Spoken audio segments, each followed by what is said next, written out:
নমস্কার বন্ধুরা, অমৃত বাণী চ্যানেলে আপনাদের সকলকে স্বাগত। একবারের কথা, একজন ব্যক্তি ভগবান বুদ্ধের কাছে এসে বলে, আমি গত 10 বছর ধরে ঈশ্বরের খোঁজ করছি, কিন্তু তাকে আমি কোথাও পেলাম না। বুদ্ধ বললেন, তুমি ঈশ্বরকে কোথায় কোথায় খুঁজেছ? আমি ঈশ্বরকে অনেক তীর্থস্থানে গিয়ে খুঁজেছি, কিন্তু ঈশ্বরের দর্শন কোথাও পাইনি। বুদ্ধ বললেন, তুমি চিন্তা করো না, আমি তোমার সাহায্য অবশ্যই করব। এক কাজ করো, তুমি সন্ধ্যাবেলায় এসো। তারপর সন্ধ্যা হওয়ার ঠিক আগে বুদ্ধ কিছু খুঁজতে লাগলেন।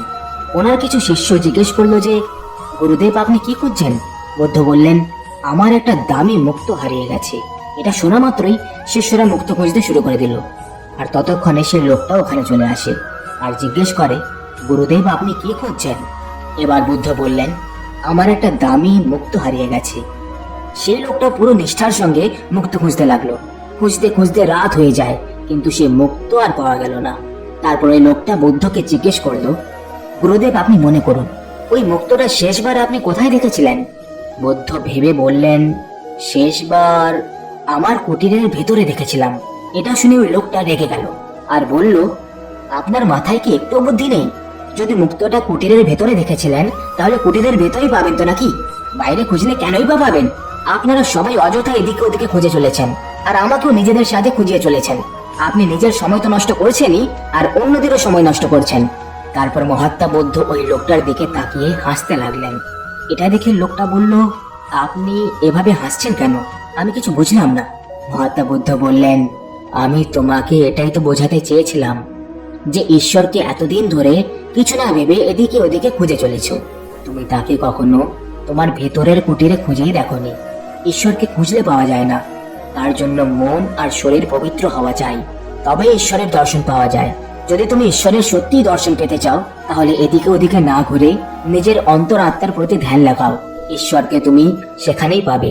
তোমার ভেতরের ঈশ্বরকে যেদিন দেখে ফেলবে, সেদিন থেকে সব জায়গায় তুমি শুধু ঈশ্বরকেই দেখতে পাবে। মহাত্মা বুদ্ধের এই মহান বাণী শুনে ওই লোকটা নিজের ভুল বুঝতে পারলো আর বুদ্ধের চরণে পড়ে ক্ষমা চেয়ে বলল, আমি অযথা এদিকে ওদিকে ছুটে যাচ্ছিলাম। আসলে ঈশ্বর তো আমাদের ভেতরেই বাস করেন। বন্ধুরা, আশা করছি যে আপনাদের এই গল্পটি ভালো লেগেছে, আর এরকমই মোটিভেশনাল ভিডিও দেখার জন্য আমাদের চ্যানেলটি সাবস্ক্রাইব করুন।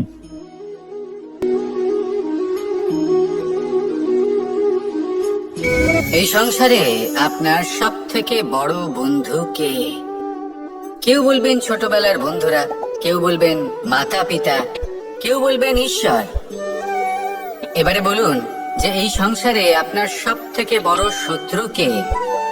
কেউ বলবে আপনার বিরোধী, সেই ব্যক্তি যে আপনাকে হিংসে করে, বা আপনার নিজের অহংকার। আমি বলবো যে এই সংসারে আপনার সব থেকে বড় বন্ধু হলো আপনার নিজের মন। এই চঞ্চল মনকে যদি আপনি নিয়ন্ত্রণ করতে শিখতে পারেন, তাহলে এর থেকে বড় বন্ধু এই সংসারে আপনি কোথাও পাবেন না।